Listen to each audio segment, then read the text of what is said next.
Assalamualaikum warahmatullahi wabarakatuh. Om Swastiastu, Namo Buddhaya, Shalom, salam sejahtera untuk kita semua. Selamat pagi dan salam bahagia untuk kita semuanya. Pada podcast kali ini kita kedatangan tamu istimewa yang luar biasa. Beliau itu adalah Profesor Dr. Haji Nuryanto SHMA MM. Dan masih banyak gelar yang lain lagi. Kalau disebutkan semua saya banyak yang tidak hafal karena dari saking banyaknya gelar beliau itu. Jabatan beliau sekarang adalah CEO Thalita Group. Kemudian beliau juga adalah Wakil Rektor 1, Prof ya. Wakil Rektor 2 pada Universitas Mahendradatta Denpasar. Kemudian beliau juga seorang advokat ya, yang sudah sangat terkenal, tidak hanya di Bali tetapi sudah di tingkat nasional dan mancanegara. Pada kali ini tema yang akan dibahas itu adalah persaingan tidak sehat dan etika bisnis.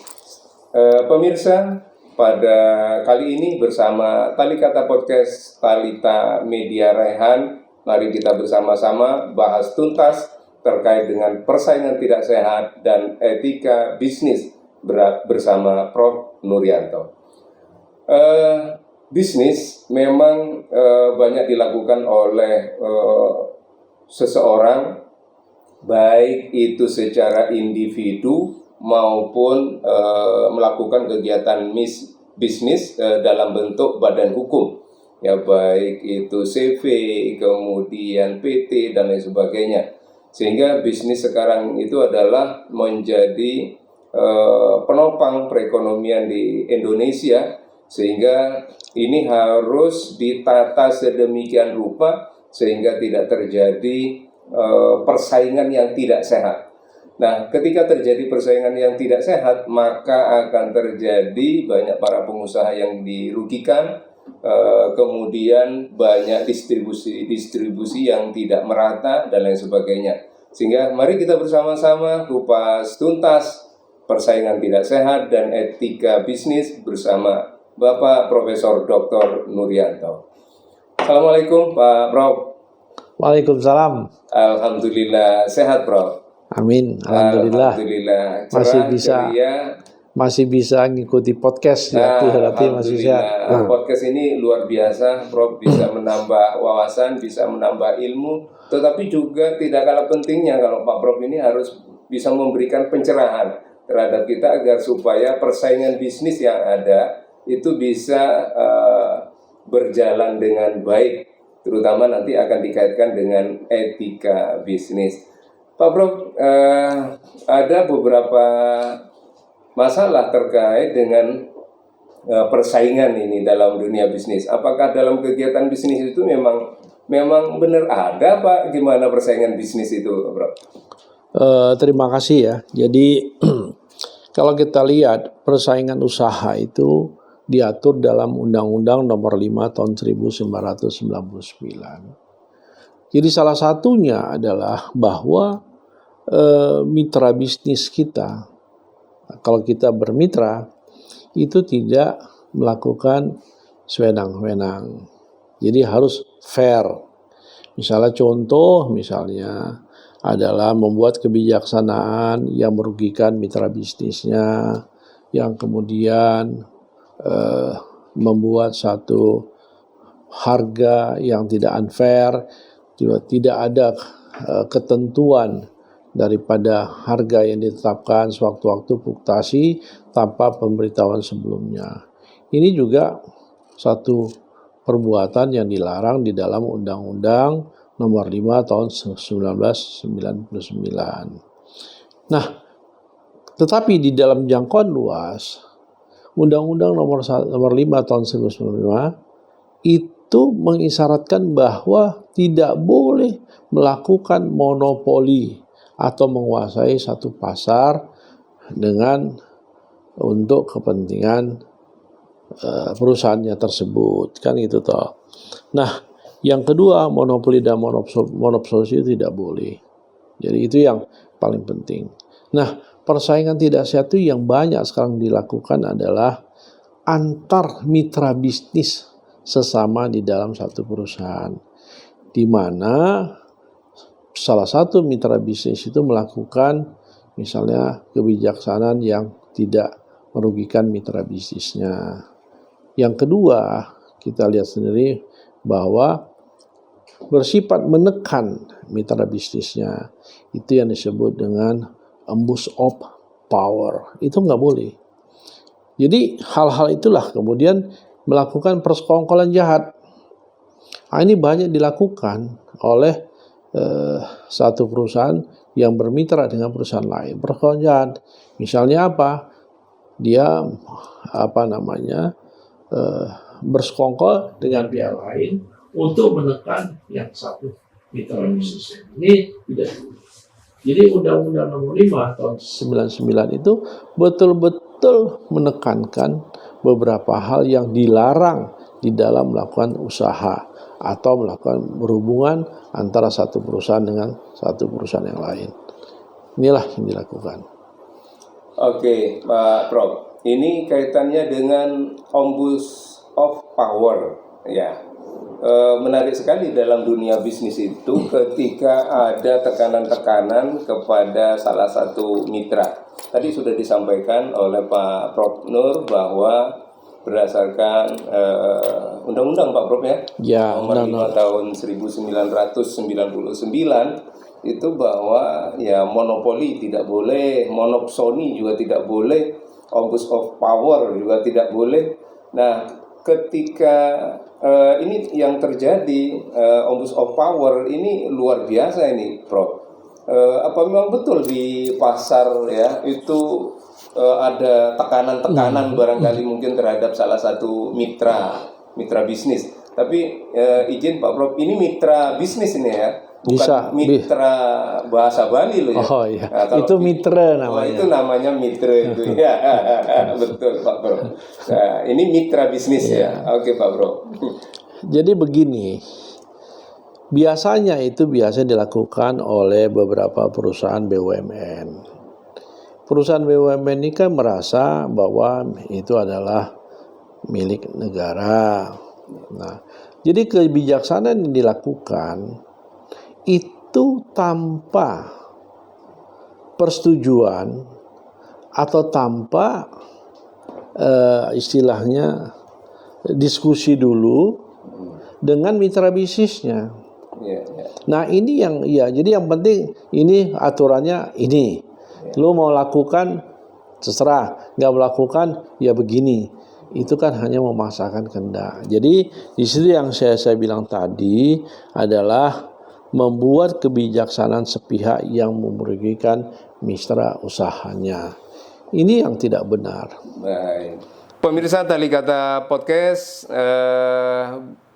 ini ada buku Hukum Persaingan Usaha. Yang ini adalah karya dari Bapak Profesor Nurianto RS. Ini bisa dimiliki dan bisa pesan di Talita atau di toko-toko buku terdekat, dan isinya sungguh luar biasa, harganya pun sangat terjangkau.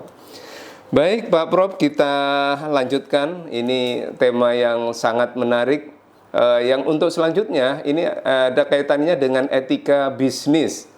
Kalau tadi sudah terjadi persaingan, ya sekarang perlukah etika bisnis itu Pak Prof?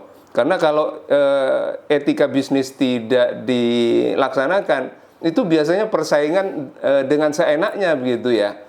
Kira-kira gimana Pak Prof? Begini, etika bisnis itu tidak terlepas daripada komitmen. Ya. Dasar komitmen itulah maka bisa mitra bisnis satu perusahaan dengan perusahaan lain itu bisa berjalan langgeng. Tapi kalau salah satu pihak tidak mempunyai komitmen sehingga melanggar etika-etika bisnis tadi, maka akan terjadi satu dilema antara kedua belah pihak tersebut. Jadi etika bisnis itu yang paling penting harus dipegang adalah komitmen bersama Sehingga ada aturan-aturan yang harus dijalani bersama dan ada aturan-aturan yang tidak boleh dilanggar oleh kedua belah pihak kalau ada komitmen bersama. Itu maksud saya. Berarti komitmen itu penting dalam menjalankan usaha, Pak Bro ya? Wah, itu dari komitmen, disitulah timbul kepercayaan, trust. Kalau tidak ada komitmen, tidak ada kepercayaan. Ngapain mesti kita berbisnis? Betul. Terkadang ketika komitmen itu tidak dilaksanakan dengan baik, ini akan menimbulkan masalah-masalah yang lebih besar ini, Pak Bro. Dan tidak jarang bisa bermasalah ke ranah hukum ya. Itu sudah pasti. Salah satu misalnya, kalau tidak ada komitmen di antara dua belah pihak, itu akan terjadi wan prestasi. Apa yang sudah disepakati itu dilanggar karena tidak punya komitmen. Satu. Yang kedua, kalau terjadi tidak pelanggaran itu akan terjadi wan prestasi. Wan prestasi itu mengakibatkan siapa yang dirugikan itu bisa menggugat untuk penggantian kerugian atas hal yang ditimbulkan oleh perusahaan yang tidak punya komitmen tadi. Ya, Pak Bro. Berarti ketika salah satu pihak tidak melaksanakan MOU atau perjanjian dengan komitmen, itu bisa diajukan ke pengadilan berarti, Pak Bro? Bisa dengan satu gugatan perbuatan melawan hukum 1365 BW. Ya. Bisa. Berarti memang berbisnis itu juga harus hati-hati ya, karena memang ini adalah perbuatan-perbuatan melawan hukum ketika tidak sesuai dengan MOU ini yang dilaksanakan. Baik Pak Prof, pada kali ini juga kita ditemani nih Pak Prof. Waduh luar biasa, ini ada Thalita Hone ya dari Thalita. Dalam rangka untuk ya biar tubuh kita sehat, pikiran kita jernih, pikiran kita juga tetap segar bugar begitu ya, badan kita tetap segar bugar, maka konsumsi Thalita Hone ini yang terbaik. Baik Pak Prof, Pak Prof sudah mengkonsumsi belum? Wah, setiap hari. Waduh, setiap hari luar hujan-hujan biasa. Begini kan. Iya, untuk biar tubuh kita hangat, tentunya harus ditambah dengan Thalita Hone. Pemirsa, kata podcast yang semuanya saya banggakan. Pada kali ini Pak Prof, kira-kira ini kalau sudah terjadi masalah seperti itu Pak Prof, apa kira-kira peran mediator itu? Pentingkah adakah peran mediator di sana itu ketika terjadi perselisihan tadi antara dua mitra bisnis yang berselisih karena salah satunya tidak menjalankan MOU? Begini, mediator itu kan fungsinya untuk menyelesaikan satu masalah di luar pengadilan. Jadi kalau memang terjadi salah satu pertentangan di dua belah pihak, yang satu dengan mitra bisnis, peran mediator itu sangat penting sekali untuk memediasi, untuk menyelesaikan satu masalah di luar pihak, yaitu ADR, dispute resolution. Jadi tidak langsung ke pengadilan, dan kemudian bisa dilakukan arbitrase. Nah ini sama dengan putusan pengadilan. Jadi pengadilan itu kan susah. Kenapa? Panjang, dan makan waktu yang cukup banyak, melelahkan, dan melelahkan gitu loh. Terutama kalau misalnya yang dipermasalahkan itu kecil, tapi kalau sudah masuk pengadilan, itu akan menjadi satu problem yang melelahkan. Jadi itu loh peran mediator itu sangat penting di situ. Berarti dalam dunia bisnis itu pemirsa sangat penting sekali ya ada mediator, karena tidak jarang ada dua mitra usaha dalam satu bisnis itu terjadi perselisihan. Kenapa terjadi perselisihan? Tadi sudah dijelaskan oleh Pak Prof bahwa ada salah satu pihak yang tidak melaksanakan MOU dengan baik. Maka dalam melakukan kegiatan bisnis itu diperlukan etika bisnis sehingga tidak terjadi hal-hal yang tidak diinginkan sampai kepada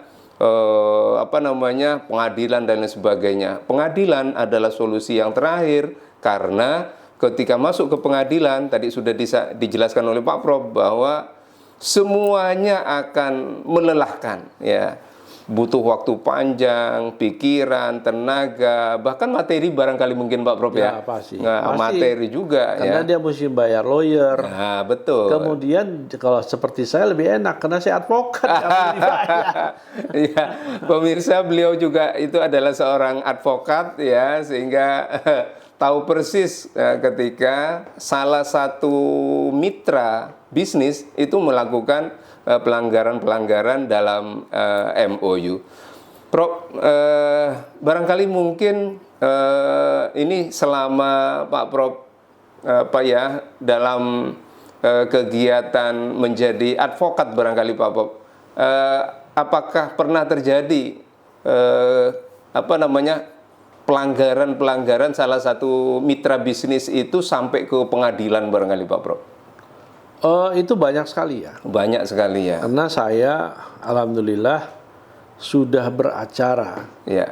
Itu hampir 25 tahun lebih. Oh, sudah senior betul nih. Jadi banyak kasus-kasus yang berkaitan dengan akibat tidak komitmennya salah satu pihak. Nah, kemudian ada satu hal yang mereka tidak tahu. Apa yang disebut dengan tacit agreement. Itu yang kadang-kadang salah satu mitra bisnis itu tidak ngerti apa yang dimaksud dengan tacit agreement. Itu adalah di dalam satu perjanjian, kemudian dalam klausal-klausalnya itu, kemudian dalam faktanya dijalankan tidak sesuai dengan isi klausalnya itu, tapi dijalankan bersama, sehingga isi daripada perjanjian semula itu batal demi hukum karena sudah ada pelaksanaan yang dijalankan dengan sepakatan bersama.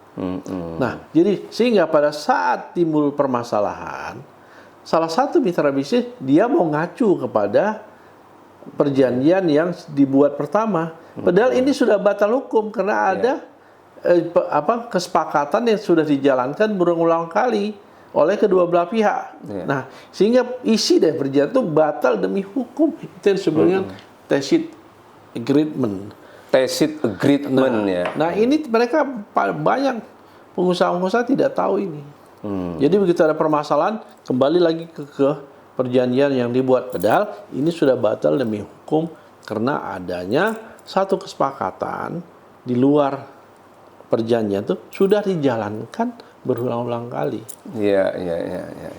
Jadi pemirsa Tali Kata luar biasa, berhati-hatilah dalam melaksanakan kegiatan bisnis ketika menjalin mitra usaha atau mitra bisnis dengan pihak lain ya, sehingga tidak merugikan orang lain dan tidak merugikan kita sendiri.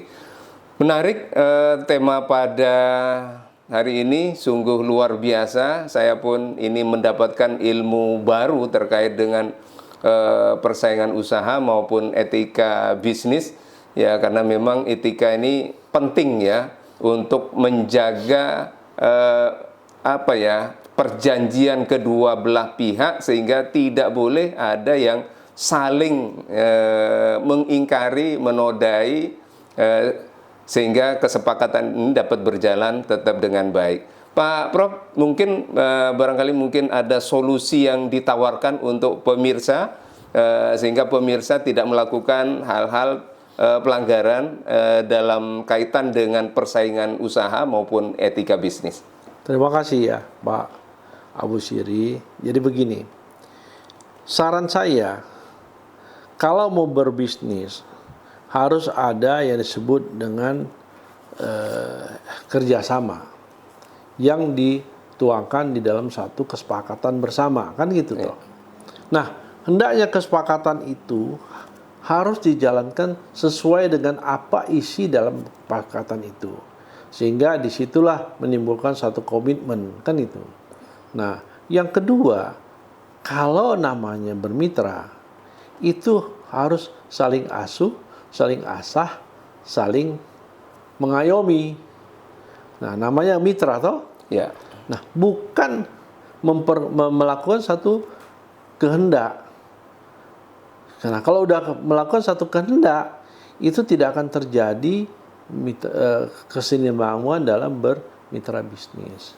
Oke, terima kasih Pak Prof, luar biasa ya. Ada 3 solusi tadi yang disampaikan oleh Pak Prof Nur dalam rangka menjalin mitra bisnis agar supaya bisnisnya dapat berjalan sesuai dengan aturan maupun etika yang sudah ada. Yang pertama adalah kerjasama yang baik, dan yang kedua adalah komitmen terhadap MOU yang sudah disepakati atau ditandatangani.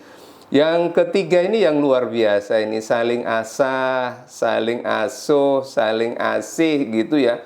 Ini bahasa luar biasa, ngayomi, bukan nyakiti ya terhadap mitra kita ya.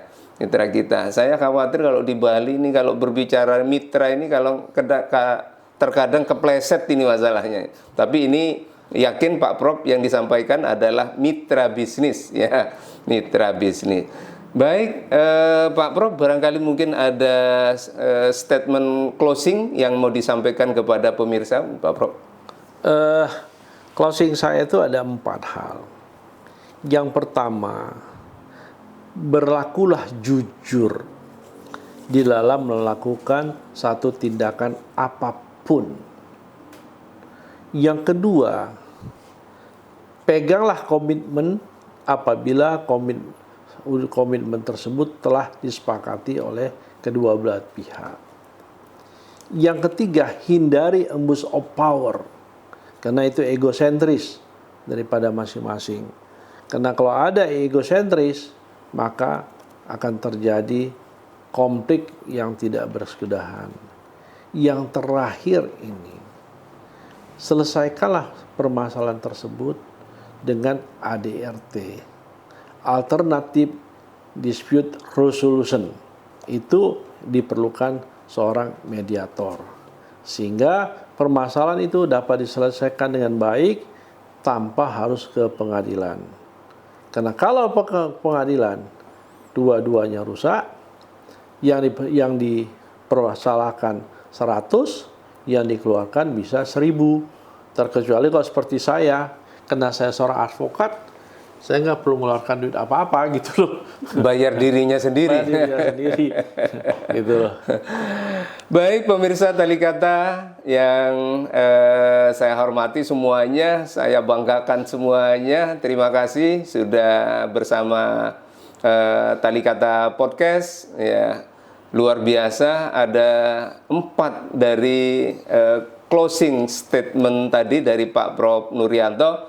Yang pertama, ketika kita melakukan satu bisnis itu 1 jujur, 2 komitmen, ketiga hindari abuse of power. Yang ketiga adalah ketika ada masalah, pakailah ADRT atau mediator. Jangan langsung ke pengadilan, karena ketika ke pengadilan nanti semuanya pasti akan merasakan lelah dan capeknya mengikuti kegiatan di pengadilan. Terima kasih pemirsa Tali Kata Podcast, sungguh luar biasa, dan saya akhiri. Pak Prof, masih ada lagi? Cukup? Tidak, cukup. Cukup. Terima kasih pemirsa, dan saya akhiri dengan Paramu Santi. Om Santi Santi Santi Om. Assalamualaikum warahmatullahi wabarakatuh. Salam sejahtera untuk kita semuanya. Sehat, tetap semangat.